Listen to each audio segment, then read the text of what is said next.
इस कार्यक्रम के पुण्यार्चक हैं श्री रमेश सरावगी, श्री किरण सरावगी, श्री अनिल सरावगी, श्रीमती जयश्री सरावगी, श्री ऋषभ कुमार सरावगी, श्रीमती ऋषा सरावगी, श्री मयंक सरावगी, श्रीमती शैली सरावगी, श्री उमंग सरावगी, श्रीमती मेहुल सरावगी, श्री शुभम सरावगी, श्रीमती अवंतिका सरावगी, कुमारी सात्विकी, चिरंजीव एकांश, चिरंजीव यथार्थ Saraogi, firm Saraogi Udyog private limited and Saraogi global private limited.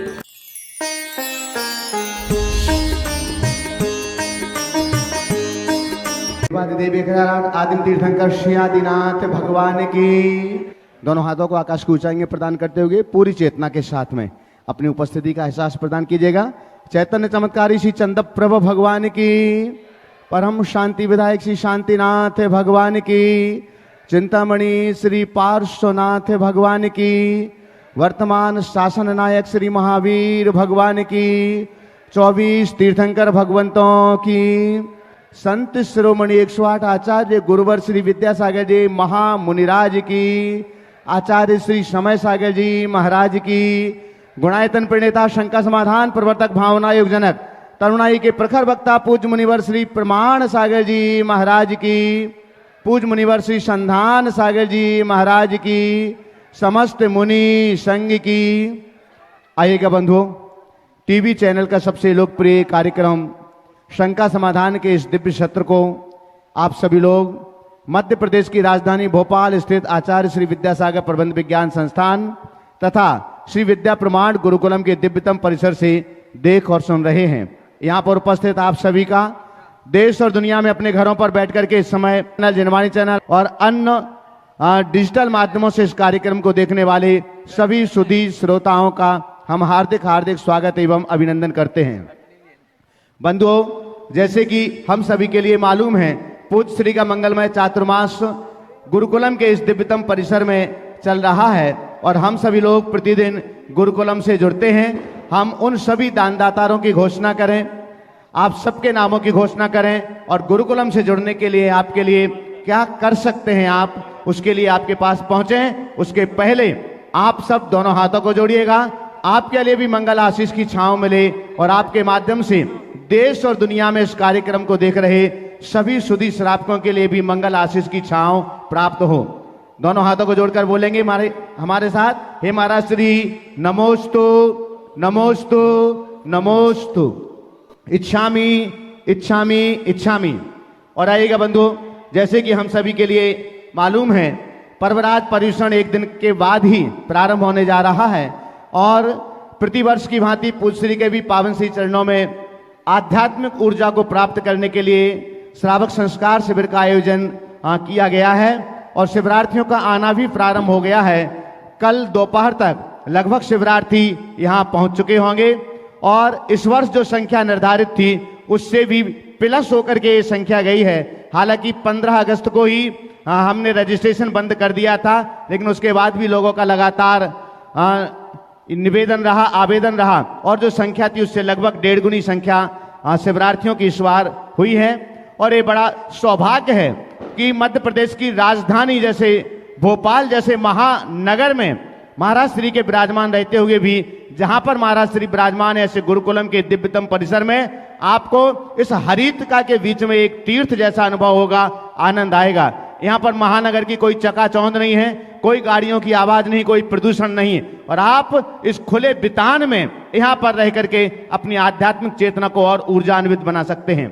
बंधुओं, हम सभी के लिए मालूम है, श्री विद्या प्रमाण गुरुकुलम का यह प्रथम वर्ष है जहाँ पर 1500 में से लगभग 180 मेधावी छात्रों का चयन किया गया है और जिनकी शिक्षा, जिनकी संपूर्ण व्यवस्थाएं निःशुल्क की गई हैं और इस सब की जवाबदेही तय की है हमारे गुणायतन परिवार ने।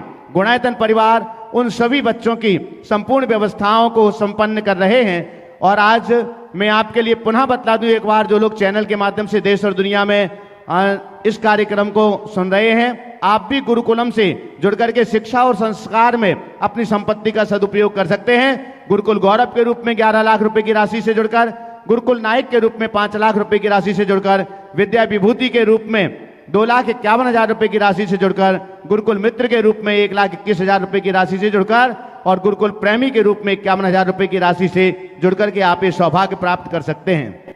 बंधुओं, आज गुरुकुल गौरव के रूप में जिन्होंने ये सौभाग्य प्राप्त किया है, हालांकि वे पहले से गुरुकुल मित्र तो थे ही, लेकिन आज गुरुकुल गौरव के रूप में वे गुरुकुलम से जुड़ रहे हैं। बहुत सौभाग्यशाली परिवार हैं 11 लाख रुपए की राशि से। और इतना ही नहीं, साथ ही साथ में वे गुणायतन के संस्थापक सदस्य के रूप में भी गुणायतन से भी जुड़ रहे हैं। तो आपकी जोरदार करतल ध्वनि के बीच हम उन्हें यहां पर आमंत्रित कर रहे हैं। अंकित जी USA, हाँ, सुपुत्र राकेश जी, आशा जी, अंकुर जी, नेहा जी, रेयांश, ईवान, समस्त लोहाड़िया परिवार अवधपुरी भोपाल से मैं आपकी जोरदार तालियां, दोनों हाथ उठा करके दोनों गुरुकुल गौरव भी और गुणायतन के संस्थापक सदस्य भी संपूर्ण परिवार को मैं यहां पर आमंत्रित कर रहा हूं कि कृपया पधारें, मंच पर आए, पूज्य श्री के श्री चरणों के समक्ष में, और आपके सम्मान करने के लिए मैं आमंत्रित कर रहा हूं।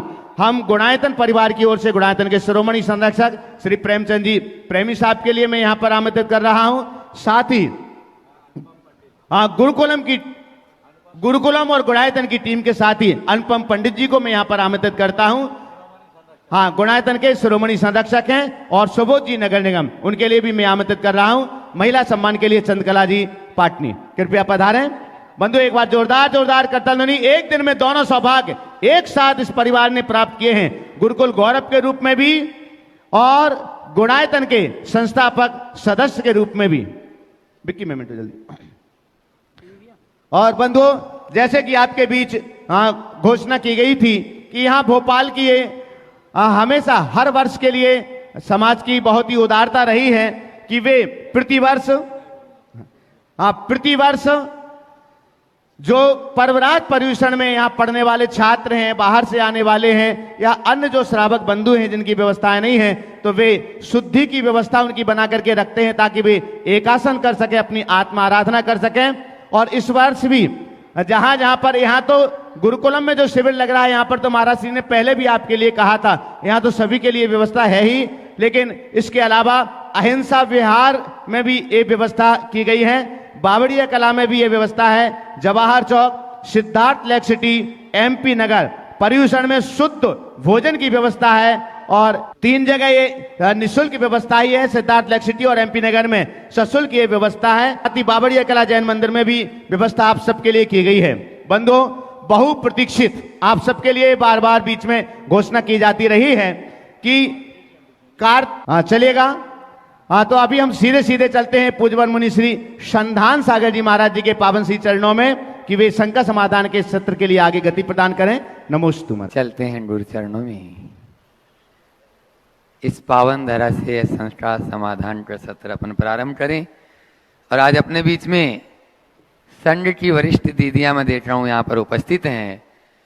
बहुत पुरानी दीदियां हैं। ब्रह्मचारिणी पुष्पा दीदी रहली, चंदा दीदी, सुनीता दीदी, उनको 2 प्रश्न के लिए यहाँ पर अवसर दिया जाता है।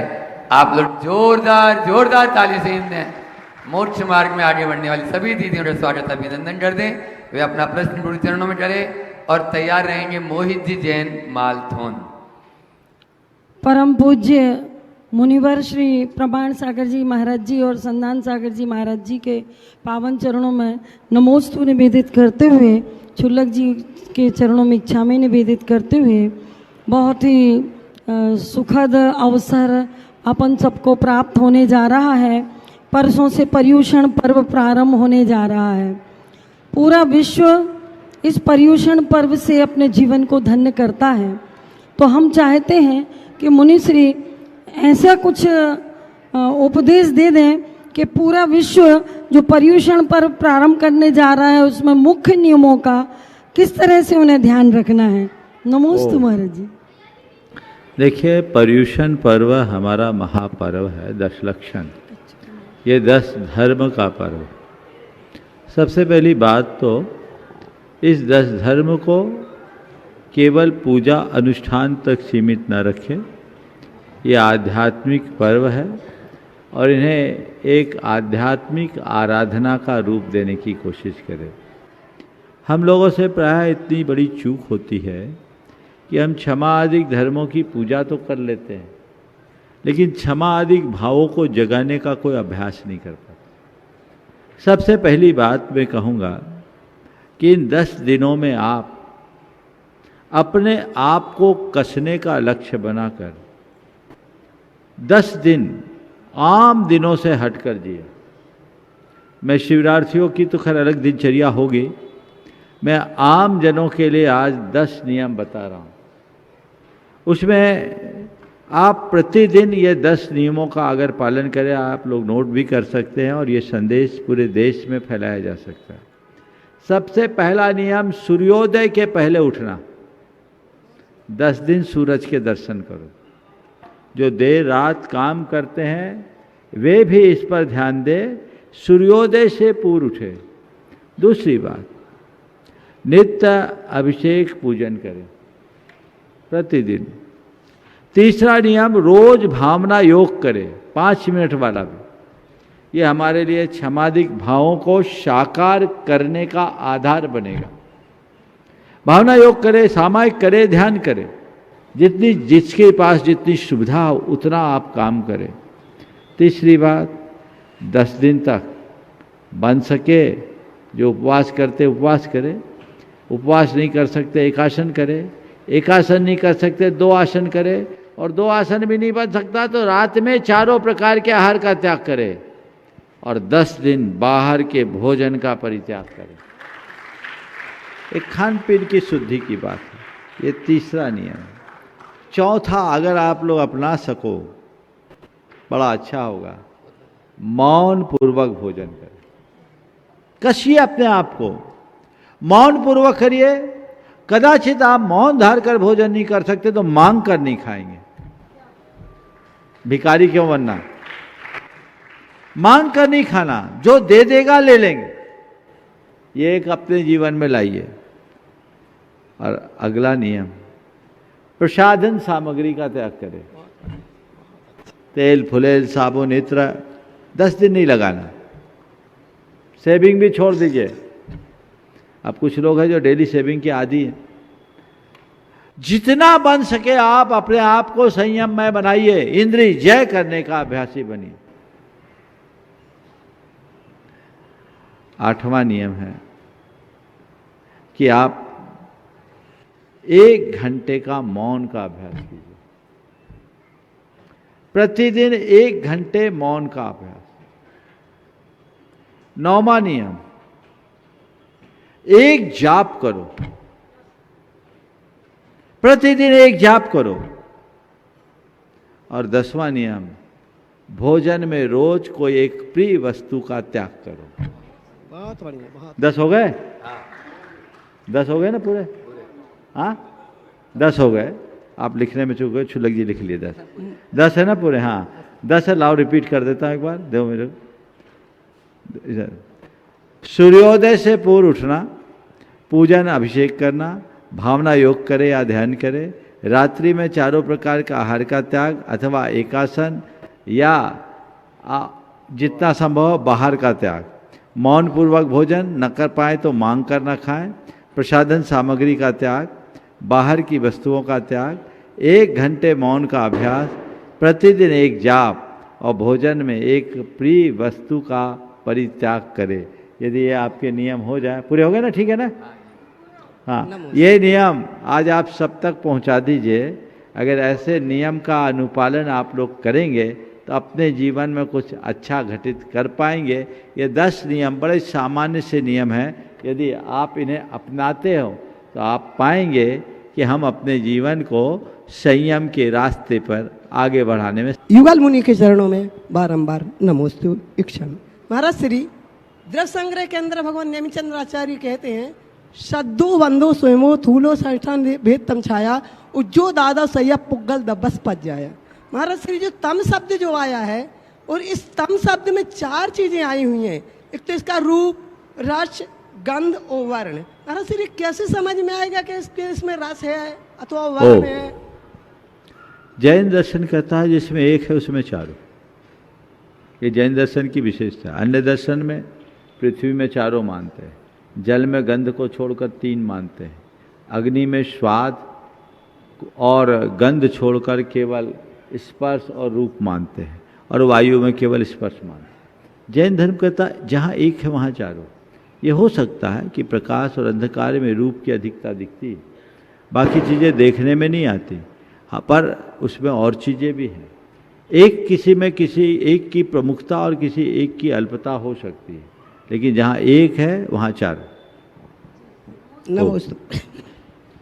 चलिए, मोहित जी जैन मालथोन वे अपना प्रश्न करें और तैयार रहेंगे। आज जो गुणायतन से ट्रस्टी के रूप में और गुरुकुल से गुरुकुल गौरव के रूप में जुड़े हैं राकेश जी, आशा जी, अंकित जी, अंकुर, नेहा जैन और अहरनीस, यहाँ पूर्ण रूप से सेवा में लगे हैं, लगे रहेंगे।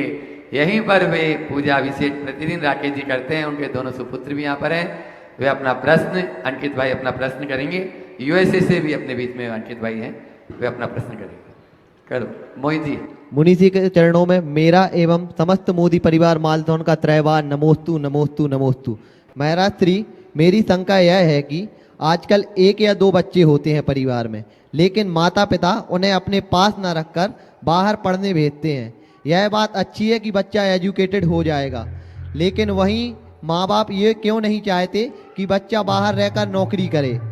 यह क्यों चाहते हैं कि वो हमारे साथ ना रहे और ताकि बुढ़ापे में मेरा सहारा बने, और फिर बच्चों को दोष देते हैं कि ये हमारे पास बीमारी में नहीं आ रहा है। आपका सवाल है कि बच्चों को लोग बाहर भेज देते हैं, ऐसा करना ठीक है क्या?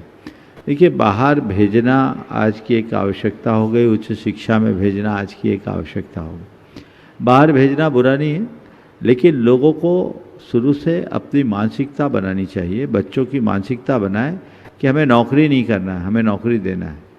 अपने अच्छे खासे व्यापार में उसको सहभागी बनाना है। माँ बाप खुद गलती करते हैं और इसी तरीके से बच्चों को पढ़ाते हैं कि पढ़े लिखे उसे जॉब मिल जाए। तो जब आप जॉब की बात करेंगे तो जॉब की अपॉर्चुनिटी जहाँ मिलेगी बच्चा वहीं जाएगा। तो हमें चाहिए कि हम बच्चों को इस मानसिकता के साथ भेजें कि वो कहीं भी जाए, पढ़ लिख करके नौकरी पेशा बनने की जगह सीधे अपना काम धाम करे, तो दुविधा नहीं होगी। ओम शांति। नमोस्तु महाराज। ठीक है, राकेश जी, आशा जी, अंकित जी अपना प्रश्न करें जो और तैयार रहें। प्रीतेश जी, सुदर्शन जी, सोविकर, हिंगोली महाराष्ट्र से अपने 7th क्लास के बच्चे श्री विद्या प्रमाण गुरु। महाराज जी के चरणों में त्रिबार नमोस्तु नमोस्तु नमोस्तु। सुलभ जी महाराज जी के चरणों में त्रिबार इक्षामि इक्षामि इक्षामि। हाँ महाराज जी, मेरा ये छोटा बेटा है अंकित, ये हमारी क्या है कि जो पृष्ठभूमि रही है बस नौकरी की रही है बच्चों पिताजी की। फादर हमारे भी सर्विस में थे, तो हम अपने बच्चों को पढ़ाया और वो आज जो अच्छी पढ़ाई की इसने, और ये इंदौर में इसने बीटेक करने के बाद ये यूएसए गया और वहीं पे एक कंपनी पर काम कर रहा है अभी। और बड़ा बेटा भी इंदौर में, क्या नाम है, पूना में है। और जो इसने जो बना है इसका भाग्य है महाराज जी। तो ये क्वेश्चन भी महाराज जी अंकित करें। हाँ बोलो। महाराज जी के चरणों में नमोस्तु नमोस्तु नमोस्तु। सुलभ महाराज जी के चरणों में इच्छामी इच्छामी इच्छामी। महाराज जी, मेरी 2 शंकाएं हैं। पहली तो ये महाराज जी, जब जीवन में कठिन परिस्थितियां आती हैं तब ये समझना कठिन हो जाता है कि ये परिणाम मेरे पूर्व जन्म के कर्मों का है या वर्तमान जीवन में की गई अनजाने में कुछ भूलों का। तो ऐसे समय में क्या ये परिस्थितियां हमारे आत्मिक कल्याण के लिए होती हैं और हमें सही दृष्टिकोण कौन सा रखना चाहिए? दूसरा सवाल और कर लो। हाँ महाराज जी, मेरा दूसरा सवाल ये है कि हम ये कैसे पहचानें कि हमारी साधना और धर्म मार्ग पर चलने से हमारी आत्मिक प्रगति सच में हो रही है या नहीं? बहुत अच्छा सवाल। देखिए, जब भी कोई विपरीत परिस्थिति आए, निश्चित विपरीत परिस्थितियों में कहीं न कहीं कर्म तो जिम्मेदार। अब सवाल है इस जन्म का कर्म या अतीत का कौन सा कर्म। मैं तुमसे सवाल करता हूँ, पारसनाथ भगवान का कौन सा कर्म था? 10 भव के रिकॉर्ड में तो कोई कर्म दिखता नहीं कि उनने कोई गलती की, पर मरुभूति से लेकर पारस कुमार तक, पारसनाथ तक, हर भाव में उन पर उपसर्ग आए, लेकिन हर भाव में उनका उत्कर्ष हुआ। तो सबसे मैं ये कहूँगा कि विपरीत परिस्थितियाँ आ सकती है, किसी भी निमित्त से आ सकती है। आपत्ति को, आपदा को अवसर के रूप में भी देखा जा सकता है। आई है, ठीक है, परिस्थितियां हैं, जो आई, जो सामने आए उसका सामना करो, घबराओ मत, विचलित मत हो। जो है उसे देखने समझने की चेष्टा करनी चाहिए। तो कैसी भी विषम और विपरीत परिस्थिति क्यों ना हो, मन अविचलित बना रहेगा, जीवन में सहजता और स्थिरता बनी रहेगी। तो पहला प्रयास तो ये करना चाहिए। मेरे सामने जो परिस्थितियां निर्मित हुई है वे मेरे कर्म के निमित्त से है, ठीक है, लेकिन यदि मैं आत्मदृष्टा हूँ तो ये मानूंगा ये परिस्थितियां बाहर की, मेरी तो कुछ नहीं, क्योंकि मेरी स्थिति और मेरी परिणति को कोई छेड़ नहीं सकता। जो परिवर्तन है बाहर का है, शरीर पर आघात हो सकता है, संपत्ति का नुकसान हो सकता है, संबंधों में खटास आ सकती है, मेरी व्यक्तिगत छवि प्रभावित हो सकती है, कोई मुझे मानसिक क्लेश और तनाव दे सकता है। लेकिन ये सब कहाँ है? आत्मा में है कि आत्मा से बाहर? अगर मनुष्य अपने आत्मस्वरूप को स्मरण रखता है तो बड़ी सी बड़ी दुविधा को भी बहुत सहजता से झेलने में समर्थ हो सकता है। दृष्टि बदलिए, सब कुछ बदलेगा। परिस्थितियों को बदलने की जगह अपनी मनस्थिति को संभालने की कोशिश करें, ठीक है। दूसरा सवाल, मेरी आध्यात्मिक उन्नति हो रही है कि नहीं हो रही, इसे हम कैसे जांचें? बहुत आसानी से जांचा जा सकता है। अपना अंतरावलोकन करके रोज अपने अंदर उतरे, अपने अंदर झांक कर देखें, मैं जो कर रहा हूँ वो सही कर रहा हूँ या नहीं, कल जहाँ मैं था वहाँ से आज कुछ अच्छा हुआ कि नहीं, मुझ में कुछ बेहतर घटित हुआ कि नहीं। ये अगर मैं अपने भाव और बर्ताव की समीक्षा करूं तो पाऊंगा कि मुझ में उत्तरोत्तर परिवर्तन आ रहा है। और ये व्यक्ति को रोज खुद को जांचना होगा, खुद में जांचना। आज मैं चाहूँगा इस परिवार का जोरदार अभिनंदन कर दें। आज ये इन्होंने बहुत अच्छी भावना प्रकट की है, इनकी भावना और आगे बढ़े और ऐसी ही फलीभूत हो। बहुत बहुत आशीर्वाद। और अगला प्रश्न कर रहे हैं प्रीतेश जी सुदर्शन जी सोविटर हिंगोली से अपने बीच में, जो श्री विद्या प्रमाण गुरुकुलम के छात्र हैं। और तैयार रहेंगे अविरल जी जैन दमोह से, श्री विद्या प्रमाण गुरुकुलम के छात्र। महाराज जी के चरणों में कोटि कोटि नमोस्तु और शुल्लक जी के चरणों में इच्छा में। महाराज श्री, आजकल के लोग कुंडली पे बहुत विश्वास रखते हैं, कुंडली पे बहुत विश्वास रखते हैं, क्या हमें भी कुंडली पे विश्वास रखना चाहिए?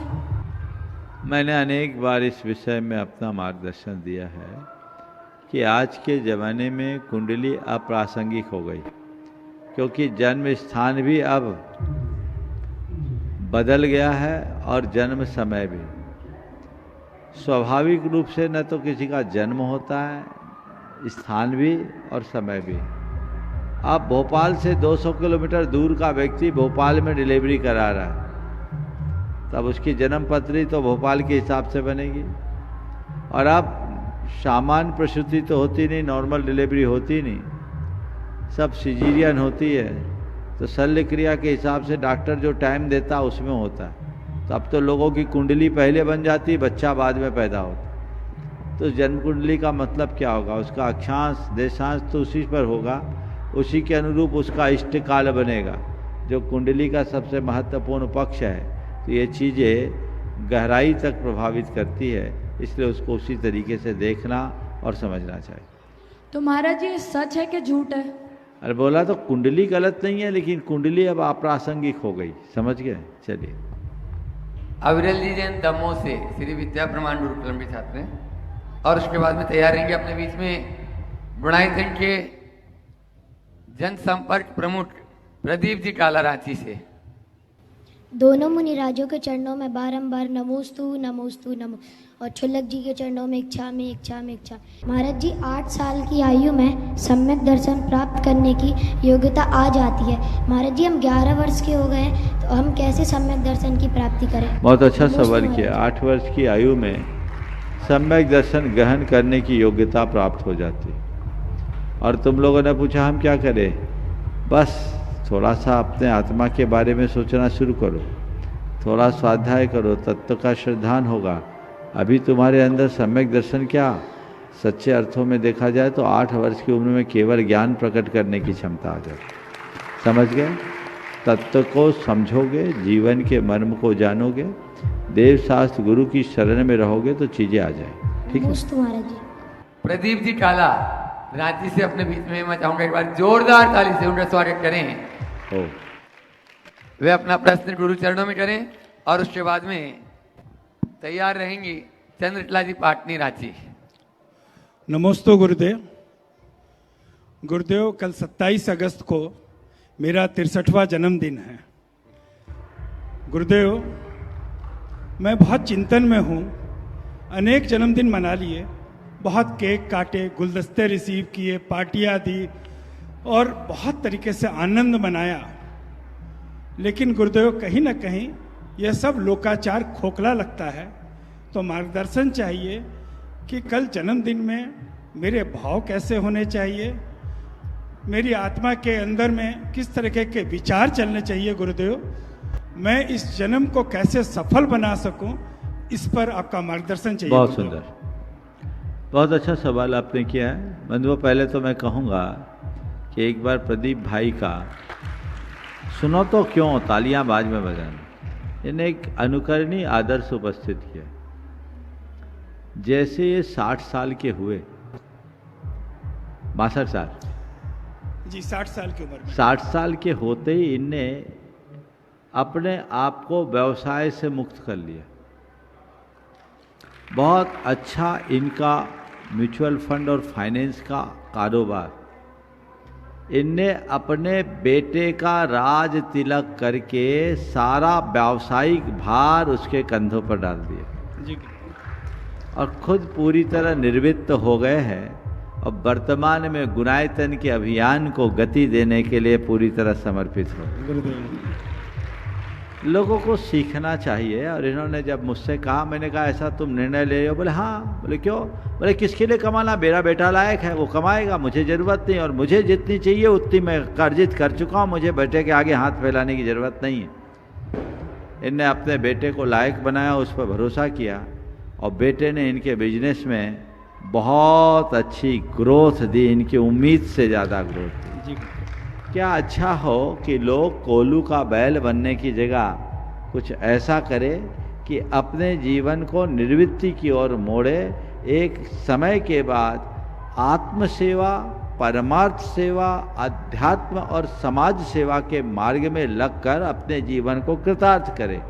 पूरे दुनियादारी और गोरख धंधे में उलझकर अपने जीवन को निस्सत्व करना कतई उचित नहीं है। सभी को इस बात का ध्यान रखना चाहिए। नौकरी पेशा वाले तो फिर भी रिटायर हो जाते हैं, पर व्यापार धंधे वाले टायर्ड भले हो जाए, रिटायर होने का नाम नहीं लेते। वो टायर्ड हो जाते हैं, रिटायर्ड नहीं होते। तो मैं आपसे कहता हूँ, टायर्ड होकर थक कर मरो, उससे पहले रिटायरमेंट लेकर अपने आप को रिफ्रेश कर लो, ताकि तुम्हारा अंत समाधि पूर्वक हो। ये भाव सबको गहराई से समझना चाहिए, क्योंकि सार केवल इसी में है। आपने अपने जन्मदिन को मनाने के संदर्भ में पूछा है, हम कैसे मनाएं। सच्चे अर्थों में आपने एक प्रकार से वानप्रस्थी जीवन को अंगीकार कर लिया है। मैं आप जैसे उम्र के दौर से गुजरने वाले को केंद्र में रख कर के बात कर रहा हूँ, क्योंकि ऐसे बहुत सारे लोग हैं। आप जन्मदिन मना रहे हो, इसका मतलब समझो मेरा दिन रोज छोटा हो रहा है जी। अब मेरे गांठ का 1 वर्ष और निकल गया। गुरुदेव यही कहते थे, वर्ष गांठ, यानी गांठ से 1 वर्ष का निकल जाना। हमारी ज़िंदगी दिनों दिन छोटे होते जा रही है। अब मेरे पास समय कम है और काम ज़्यादा। हर व्यक्ति को अंतरावलोकन करते हुए इस बात की समीक्षा करनी चाहिए कि मैंने अपने जीवन में अब तक जो कुछ किया, उसमें ऐसा क्या क्या है जो मेरा है, जो मेरे साथ जाने वाला है। अपनी उपलब्धियों पर नज़र दौड़ा करके देखे तो संभवतः पाएगा कि वह सब शून्य है, बाकी चीज़ें हैं। मैंने अपने जीवन का बहुभाग बिता दिया, अब मैं अपने बचे जीवन को कैसे परमार्थ में लगाऊं, धर्म ध्यान में लगाऊं, इस बात का संकल्प जी गुरुदेव। पहला संकल्प। दूसरा, इस तरह के संकल्पों से अपने आप से जोड़ोगे तो आगे का रास्ता प्रशस्त होगा। लक्ष्य बनाओ अपना, मेरा अंत समाधि मरण पूर्वक हो, मैं ऐसे न जाऊं, मुझे मरना नहीं है, भेद विज्ञान के साथ देह परिवर्तन करना, ये लक्ष्य बनाओ। नमस्ते। ये भावना अगर अंदर बनेगी उत्तरोत्तर तो बहुत अच्छा होगा। दूसरी बात, तो शुभ संकल्पों से दिन की शुरुआत करो, पुण्योपचयकारी क्रियाओं को करो और अपने भीतर एक साधक को जन्म दो। धार्मिक क्रियाओं को करने के साथ साथ आध्यात्मिक साधना का भी अभ्यास करें। अगर आध्यात्मिक साधना का अभ्यास होगा धार्मिक क्रियाओं के साथ साथ, तो हमारे जीवन में बहुत बड़ा बदलाव आएगा। कदाचित अध्यात्म में रुचि ना हो तो वो समाज सेवा के कार्यों के लिए भी समय लगा सकते हैं, लेकिन अपने आप के अंदर अहंकार और अनासक्ति को विकसित करें, अहंकार को कम करें और अनासक्ति का भाव विकसित करें। अहम और आसक्ति हमारे जीवन के पतन का सबसे बड़ा कारण है। इस पर हमें नियंत्रण रखने का प्रयास करना चाहिए, इसे धीरे धीरे कम करें और अपने परिणामों को जितना बन सके निर्बल बनाने की कोशिश करें। पर्टिकुलर जन्मदिन के दिन भगवान की पूजा आराधना करें, अभय दान का काम करें, जीव दया का कार्य करें और लोगों की सद्भावनाएं हमें मिले इस तरह का कर्म करें, लोग सद्भावना दें और हम आगे बढ़ें। नमस्ते गुरुदेव। नमस्ते। श्रीमती चंद्रकला जी पाटनी रांची अपना प्रश्न करें और उसके बाद में माइक शुल्लक जी महाराज जी तक लगाएं। मेरी तरफ से जगत के सब कीर्ति जी जैन दिल्ली, वे भी तैयार रहे। मुनिराजों के चरणों में नमोस्तु, छुल्लक जी महाराज के चरणों में इच्छामि। महाराज श्री, हमारा भविष्य अज्ञात है, हमारा भविष्य अज्ञात है, उसको खुद को ही बने, स्वयं को ही बेहतर बनाने की जिम्मेदारी है, तो इसको हम बेहतर कैसे बनाएं? अपने अज्ञात भविष्य को बेहतर कैसे बनाएं? वर्तमान को बेहतर बना लो, भविष्य अच्छा आप अपने आप हो जाए। हमारा भविष्य बनाता कौन है? हमारा वर्तमान ही ना। यदि हमने अपने वर्तमान को अच्छा बनाने का अभ्यास कर लिया तो भविष्य आपो आप बेहतर होगा। इसलिए हमें चाहिए कि हम अपने वर्तमान के प्रति जागरूक हों, वर्तमान को अच्छा बनाने का प्रयत्न करें ताकि भविष्य अच्छा बन सके।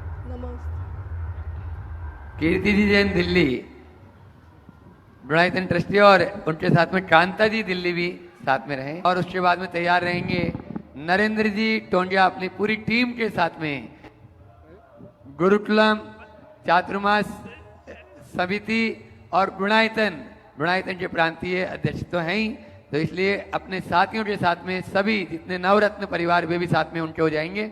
सभी लोग एक साथ में तैयार होके मंच पर आ जाएं और जब तक कीर्ति जी अपना प्रश्न करें माइक यहाँ छुल्लक महाराज जी तक सेट करें। नमोस्तु भगवान, नमोस्तु महाराज श्री, सभी छुल्लक को इच्छा में।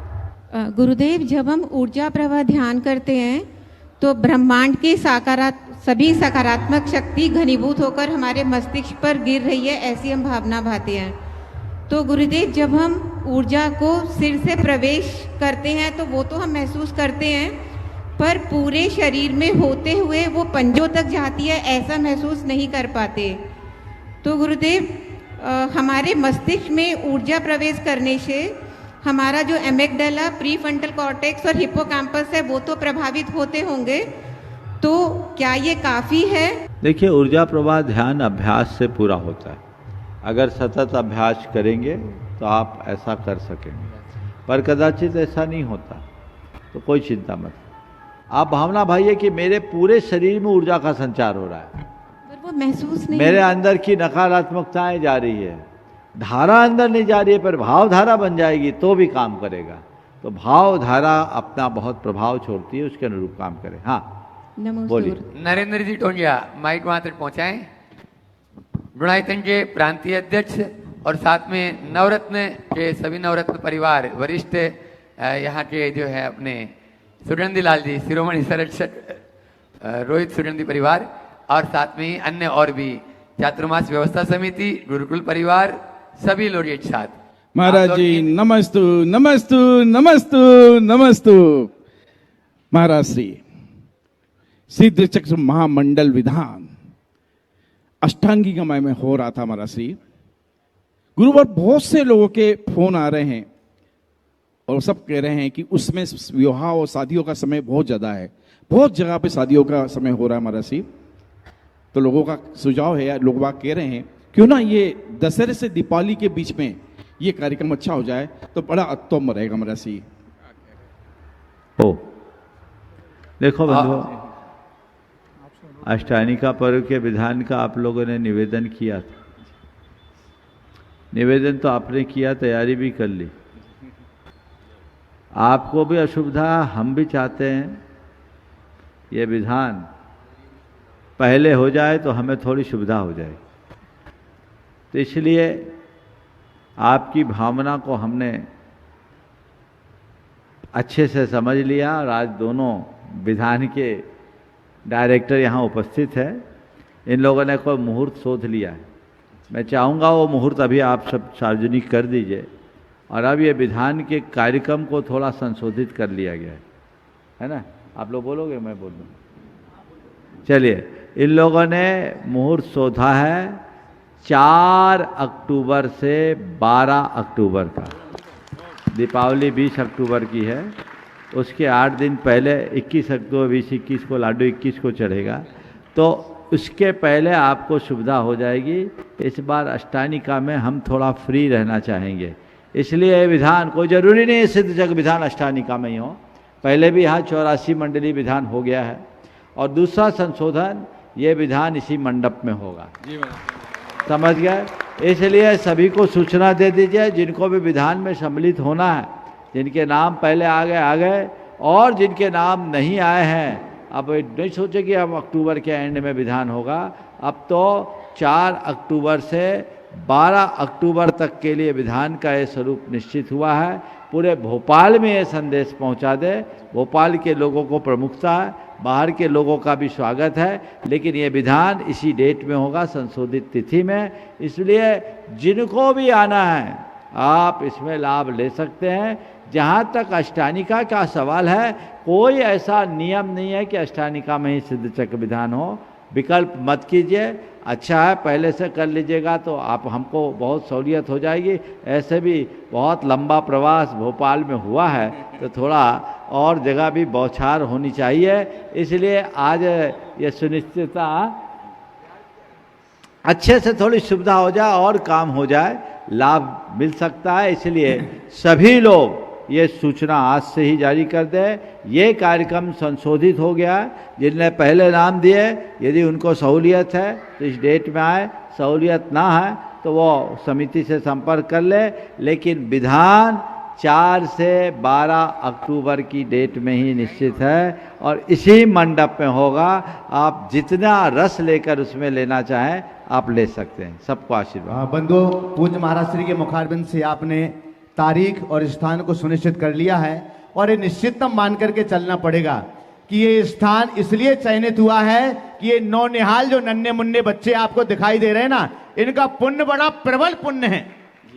इनके पुण्य से इस भूमि पर पंचकल्याणक मिला, इनके पुण्य से चातुर्मास का योग मिला और इनके पुण्य से सिद्धों की आराधना का सुयोग आप सबके लिए मिलने वाला है। तो जिन लोगों ने मंडल सुनिश्चित किए हैं वे भी इस तारीख को सुनिश्चित करिएगा, 4 अक्टूबर से 12 अक्टूबर तक और इसी स्थान पर। और विधान के लिए बाकी रूपरेखा के लिए अभय भैया जी। देखो, सबका भाव ये था कि इस स्थान में अगर विधान होगा तो इसकी ऊर्जा कई गुना बढ़े, इसलिए हमने स्थान को सुनिश्चित किया। यहाँ सारी व्यवस्थाएं हैं तो ऐसा मुझे नहीं लगता कि अब कोई दूरी अनुभव में आएगी। लोगों के पग पड़ गए, आदत है तो ये पूरा है और ये भेल क्षेत्र वालों को ज़्यादा अच्छा अवसर है। पर विधान पूरे भोपाल नहीं पूरे देश के लोगों का है, इसलिए सबको मिलजुल करके इस महाअनुष्ठान में अपनी सहभागिता सुनिश्चित करनी चाहिए।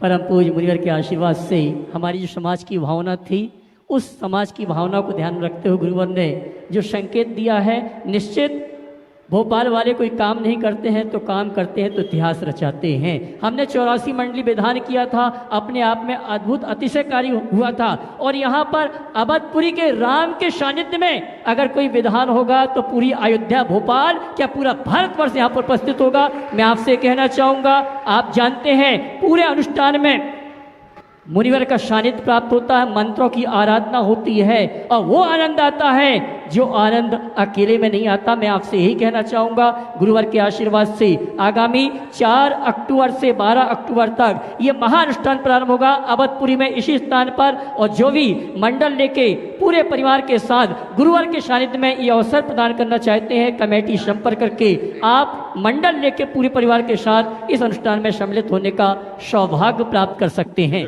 बिना आवास के 2,51,000 की राशि निश्चित है और आवास सहित 3,51,000 की राशि है। परिवार के 10 सदस्यों को बैठने की पात्रता होगी। भोजन व्यवस्था, हथकरघा के वस्त्र और द्रव्य सामग्री के साथ साथ लगातार 8 दिन तक मुनिवर का सानिध्य और अपने भगवान अपना मंडल। कहा जाता है कि जीवन में एक बार सिद्धों की आराधना अपने परिवार के साथ करना चाहिए, गुरुवार के सानिध्य में करना चाहिए। तो अवधपुरी में आपको सौभाग्य प्राप्त हो रहा है। आप निमंत्रण को स्वीकार करते हुए पूरे परिवार के साथ यहाँ पर उपस्थित हों। स्वरूप सागर जी महाराज वे अपने प्रश्न द्वारा आप सबको लाभान्वित कर रहे हैं। उसके बाद में अनुपम पंडित जी तैयार रहेंगे। शिरोमणि संरक्षक गुणायत मुनिद्वय के चरणों में बारंबार नमोस्तु। महर्षि, आपके प्रवचनों में 2 उदाहरण आते हैं कि अगर कोई गलत ट्रेन में बैठा है तो रोने से कुछ नहीं होगा, उतर के ट्रेन बदलनी पड़ेगी। और दूसरा ये कि अगर निर्णय गलत ले भी लिया तो गलत निर्णय को भी सही बनाएं। तो महर्षि, हालांकि दोनों अलग अलग संदर्भ में हैं, तो किस संदर्भ में किस उदाहरण का हमें उपयोग करना चाहिए? देखो, पहली बात तो गलती का एहसास करते ही गलती को सुधारना चाहिए। गलतियां सबसे होती है, कोई भी कर सकता है। और यदि गलती हुई है तो गलती का एहसास होते ही गलती के सुधार के लिए हमें लगना चाहिए। गलत निर्णय होने पर भी हम सही परिणाम निकालने का रास्ता उससे निकाल सकते हैं। लेकिन निर्णय गलत होना और दिशा गलत होना, इन दोनों में अंतर है। अगर हमारी दिशा गलत होगी तो हमें दिशा तो बदलना पड़ेगा। निर्णय सही दिशा में भी गलत हो सकता है। गलत निर्णय को सही परिणाम की ओर मोड़ा जा सकता है, लेकिन गलत दिशा से सही दशा कभी नहीं मिलती। इसलिए ट्रेन तो बदलनी ही पड़ेगी। समझ गए? अब ये बात अलग है कि स्लीपर कोच में बैठ गए हैं तो वहाँ भी आप एसी का आनंद लेके जा सकते हो, ये आपका डिसीजन। हम चाह रहे थे कि एसी में जाए पर स्लीपर में फंस गए या स्लीपर का निर्णय ले लिया। चलो कोई बात नहीं, है तो हमारी ट्रेन वही ना, हमारी दिशा सही है। उसमें हम अगर अपने निर्णय को बदलने में समर्थ होते हैं तो बहुत बड़ा परिवर्तन आ सकता है। लेकिन दिशा बदले बिना दशा परिवर्तित नहीं होती। गुणायतन शिरोमणि संरक्षक अनुपम पंडित जी और यहाँ के संस्थापक सदस्य विद्यासागर संस्थान के भी और गुरुकुल के भी, वे अपना प्रश्न गुरु चरणों में करें। और उसके बाद में प्रमोद जी चंदेरी जी अहिंसा विहार के नमस्ते साथियों के साथ में वे अपना प्रश्न करेंगे। महाराज जी, मेरा प्रश्न है, जब मैं छोटा था तो भोपाल में टीन शेड का एक मंदिर हुआ करता था, नए भोपाल में, और बाकी अरेरा कॉलोनी, एमपी नगर, नेहरू नगर, सभी जगह के लोग पर्यूषण पर्व पे, महावीर जयंती पे और दीपावली के वक्त वहाँ आते थे तो आपस में मेल मिलाप हो जाता था, सब लोगों से एक उत्सव जैसा माहौल रहता था। आजकल के समय में बहुत सारे मंदिर हो गए, हर कॉलोनी में, हर मोहल्ले में मंदिर हो गए, तो उससे एक सुविधा तो हो गई है, जिनको डेली पूजा करनी, अभिषेक करना उनके लिए सुविधाजनक हो गया। लेकिन उसके साथ ये हो गया, जो समाज का मेल मिलाप होता था वो थोड़ा कम हो गया, मतलब पर्यूषण के वक्त पे। तो आपने एक अच्छा सुझाव जैसे महावीर ये अपने क्षमावाणी का दिया था, वैसे और क्या क्या आयोजन ऐसे कर सकते हैं कि वो मेल मिलाप भी बना रहा है और दैनिक वो भी? देखिए, सबसे पहली बात तो मैं इसे बहुत सकारात्मक रूप में देखता हूँ। जिस समय की बात आप कर रहे हो उस समय भोपाल में जैनी कितने थे? करीब 300 परिवार रहते होंगे महाराज जी। पूरे भोपाल में 1000 परिवार होंगे, सब मिला लो समग्र भोपाल में। आज कितने हैं? कम से कम 7-8 हजार घर तो होंगे जी महाराज जी। तो 6-7 गुने हो गए ना जी। तो इसमें देखो कि पहले 2-4 मंदिरों में उत्सव होते थे, अब 50 मंदिरों में उत्सव होते हैं। तो हमारा तो ये एक सकारात्मक परिणाम है, इसे सकारात्मक दृष्टि से देखना चाहिए। ये सकारात्मकता की ओर आगे बढ़ती है, हमें उस दृष्टि से देखने की कोशिश करें। अगर हम उस दिशा में आगे बढ़ेंगे तो बहुत बड़ी उपलब्धियों तक पहुँचेंगे। तो सकारात्मक दृष्टि से देखिए, ये अच्छा है, सब जगह होता है। और पहले हम लोग तो कहते हैं घर घर चर्चा रहे धर्म की, तो मंदिरों का बढ़ना बुरा नहीं, क्योंकि जैसे जैसे शहर बढ़ रहा है, समाज बढ़ती है, तो मंदिर भी बढ़ना चाहिए। लेकिन हाँ, साल में 1-2 ऐसे अवसर होने चाहिए जिसमें समग्र समाज एक साथ दिखे। उससे समाज की शक्ति दिखती है, सद्भावना बढ़ती है और प्रभावना भी बढ़ती है, एक दूसरे से परिचय, संपर्क और मेल मिलाप भी बढ़ता है। इसलिए साल में 2 आयोजन, एक सामूहिक क्षमावानी इस साल आप लोगों ने कर रखा है। आगामी 14 तारीख को मुझे बड़ी प्रसन्नता है कि सभी मंदिरों के लोगों ने अपने अपने कार्यक्रमों को संशोधित भी कर लिया है। नरेंद्र भाई ने मुझे जानकारी दी और सब लोग 14 तारीख को यहाँ उपस्थित होंगे। मैंने तो कहा था सारे साधु संघों को भी आमंत्रित करो, और उस दिशा में ये लोग लग गए। पूरा भोपाल का समाज यहाँ 1:30 बजे से 14 तारीख को रहेगा। एक बहुत अच्छा कार्यक्रम यहाँ होगा, वो प्रयास सबको करना चाहिए। एक कार्यक्रम महावीर जयंती का रखा जा सकता। महावीर जयंती में ऐसा आयोजन होना चाहिए कि क्षेत्रीय कॉलोनियों की महावीर जयंती या तो एक दिन पूर्व हो जाए, या अगर चौक में शाम को सुबह होता है तो अपनी महावीर जयंती शाम को कर ले, सुबह यहाँ शाम को वहाँ। पूरी समाज अगर एक जगह जाने लगे तो बहुत बड़ा परिवर्तन होगा। क्योंकि भोपाल का मूल पहचान चौक से है, इसलिए मैं चाहूँगा कि महावीर जयंती को पारंपरिक रूप से चौक में पूरी समाज मनाए, उत्साह के साथ मनाए। और क्षमावानी नए भोपाल में किसी लंबे चौड़े जगह पर समाज जब कभी जिसका भी सानिध्य मिले उनके सानिध्य में बनाए, ताकि सारी समाज एकत्रित होकर आनंद उत्सव मना सके। यदि 2 मौके पर भी पूरी समाज इकट्ठी होती है तो एक बहुत बड़ा संदेश जा सकता है। अहिंसा विहार से अपने बीच में प्रमोद जी, चंद्री जी, साथ में उनकी पूरी टीम, वे अपने बात और अपना प्रश्न जल्दी करें। और उसके बाद में यदि समय रहा तो अनिमेश जी गोमिया तैयार रहेंगे। मुनि रह के चरणों में नमोस्तु नमोस्तु नमोस्तु, छुल्लक जी के चरणों में इच्छामी इच्छामी। महाराज जी, पहली बार आज अहिंसा विहार परिवार वाले एक ऐसा भव्य आयोजन करने जा रहे हैं जो पर्यूषण पर्व में जितने भी आसपास के कॉलेज हॉस्टल्स हैं उनके जो भी बच्चे हैं उनको निःशुल्क भोजन की व्यवस्था बिल्कुल निःशुल्क करने जा रहे हैं। और ये भोजन महाराज जी बिल्कुल सात्विक त्यागी वृत्तियों के भोजन की व्यवस्था है। ओम देखिए प्रमोद जी जो बात कह रहे हैं मैं उसे पूरा कर दूं। बहुत अनुकरणीय पहल आपने की है, पहली बार शायद करने जा रहे हैं जी। अन्य मंदिरों में भी वह व्यवस्था है, भोपाल में ये व्यवस्था सब जगह होनी चाहिए। कुछ मंदिरों की सूचना मेरे पास आ गई, जिनकी नहीं है उनकी भी सूचना कल तक आ जाए तो यहाँ से घोषणा हो। हमारे छात्रों छात्राओं और अन्य नौकरी पेशा लोगों को या बाहर से आने वाले व्यवसायियों को एक बहुत बड़ा आधार मिलता है। ये कार्य मैं तो कहता हूँ हर मंदिरों में होना चाहिए, हर समाज में होना चाहिए, ताकि हमारे समाज के बच्चों को संस्कार मिल सके और वो अपना लाभ ले सके। इस कार्य में प्रत्यक्ष परोक्ष रूप से जो लोग भी सहयोगी हैं, मेरा सभी को आशीर्वाद। आपने ये सार्थक पहल की, बहुत बहुत आशीर्वाद। और यहाँ भी कमेटी ने व्यवस्था कर रखी है, इसलिए यहाँ भी लोग लाभान्वित होंगे। समय हो गया, यहीं पर विराम। बोलिए अहिंसा परमो धर्म की। परम पूज्य मुनि श्री 108 प्रमाण सर जी महाराज की। इस कार्यक्रम के पुण्यार्जक थे श्री रमेश सरावगी, श्री किरण सरावगी, श्री अनिल सरावगी, श्रीमती जयश्री सरावगी, श्री ऋषभ कुमार सरावगी, श्रीमती ऋषा सरावगी, श्री मयंक सरावगी, श्रीमती शैली सरावगी, श्री उमंग सरावगी, श्रीमती मेहुल सरावगी, श्री शुभम सरावगी, श्रीमती अवंतिका सरावगी, कुमारी सात्विकी, चिरंजीव एकांश, चिरंजीव यथार्थ Saraogi, firm Saraogi Udyog private limited and Saraogi global private limited.